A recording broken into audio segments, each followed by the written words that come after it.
নানার বাড়িতে আসছে ধরেই কিন্তু আমি বেশিরভাগ সময় বসে দিয়ে মাছ ধরলাম নানাদের পুকুর থেকে। কিন্তু আজ আমরা অন্য জায়গায় ভিন্ন এক পদ্ধতিতে মাছ ধরবো আমি আর মামা মিলে। সকাল ধরে হচ্ছে হবিগঞ্জ জেলার মধ্যে বৃষ্টি প্রায় 3-4 ঘন্টা ধরে। আর এখানের মধ্যে বৃষ্টি মানে হচ্ছে মাছের আনাগোনা। বৃষ্টি হলেই সবে জাল নিয়ে বের হয়ে পড়ে মাছ ধরার জন্য খাল পারে। আজ আমিও আমার মামার সঙ্গে বের হয়ে পড়লাম মাছ ধরার জন্য এই বৃষ্টি দিয়ে। মূলত আমি মাছ ধরবো না, আমার মামাই মাছ ধরবো, আমি আর কি দাঁড়িয়ে দাঁড়িয়ে দেখবো। হবিগঞ্জ জেলার মধ্যে কিন্তু মাছের অভাব নাই, বিশেষ করে হচ্ছে পুঁটি মাছ। পুঁটি মাছই একটু বেশি এই জেলার মধ্যে। এই বৃষ্টি দিয়ে আমি আর মামা চলে আসছি এই চিকনি জাল দিয়ে মাছ ধরার জন্য। আর এখানের মধ্যে কিন্তু বৃষ্টি হলে মানুষ এই খাল বিলের মধ্যে নামে যায় মাছ ধরার জন্য আর কি। এখানে খাল না, এখানে বাসা বলে এখানে গাং। তো আজকে আমি আর আমার মামা মিলে চলে আসছি। তো মামা এখন জাল ঠিক করতেছে। আমি আর মামা খাল পাড়ে চলে আসছি সবকিছু নিয়ে। আর এখানের মধ্যে কিন্তু খালের হবিগঞ্জের বাসা বলা হয় গাং। তো আজকে আমরা এই গাঙ্গের মধ্যে জাল দিয়ে মাছ ধরবো। মামা এইদিকে জাল ঠিক করতেছে, আর এই জালের নাম হচ্ছে চিটকি জাল। এটা দিয়ে আজকে মাছ ধরা হবে। পাশের 4 মাথা জাল লাগিয়ে এই চিটকি জাল বানানো হয়। তো এখানের খালের আশেপাশে সবাই কিন্তু এই চিটকি জাল দিয়ে মাছ ধরতেছে।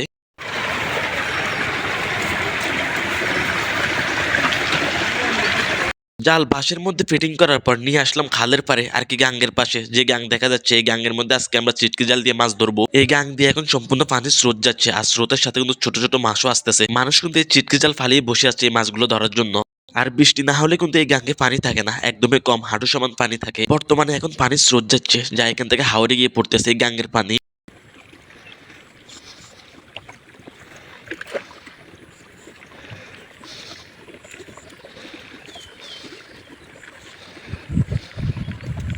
তো সবাই কিন্তু মোটামুটি ভালো মাছ পাইতেছে জাল দিয়ে। শত শত মানুষ এই গাঙ্গের মধ্যে জাল দিয়ে মাছ ধরতেছে বৃষ্টিতে ভিজে ভিজে। আর এটা কিন্তু ভিন্ন এক পদ্ধতিতে মাছ ধরা হচ্ছে, যা এর আগে আমি দেখি নাই, আজ প্রথম দেখলাম। আর প্রথমে মাছ ধরতে চলে আসছে এই চিটকি জাল দিয়ে। এখানে চারপাশে হচ্ছে ক্ষেত, আর ক্ষেতের মাঝখান দিয়ে বয়ে গেছে গাং। আর গাঙ্গের পাশে এখন সবাই বসে আছে মাছ ধরার জন্য। তো অনেক সুন্দর একটা গ্রামের দৃশ্য দেখা যাচ্ছে মাছ ধরার জন্য।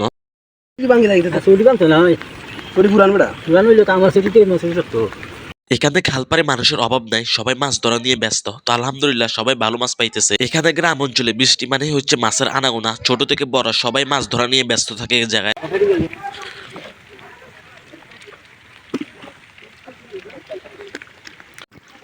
পানি সময় কেন পানি বালাইয়া বালা মাছ বালা পানি এই হচ্ছে গাঙ্গের পানির স্রোত। এখন কিন্তু একটু কম স্রোত, আরেকটু আগে অনেক বেশি ছিল, যা মানুষের জাল সহ স্রোতে নিয়ে যাইতো। বৃষ্টি হলেই কিন্তু এই গাঙ্গের পানি একদমই ভরে যায়, আবার বৃষ্টি থেমে গেলে গাঙ্গের পানি আস্তে আস্তে কমে যায়। তো বৃষ্টির পানিতে যখন এই খাল বয়ে যায় তখন এই মানুষের জাল দিয়ে মাছ ধরা শুরু করে গাং থেকে। আবার যখন পানি কমে যায় তখন খরা উঠলে আবার মানুষ হাত দিয়ে মাছ ধরে গাং থেকে।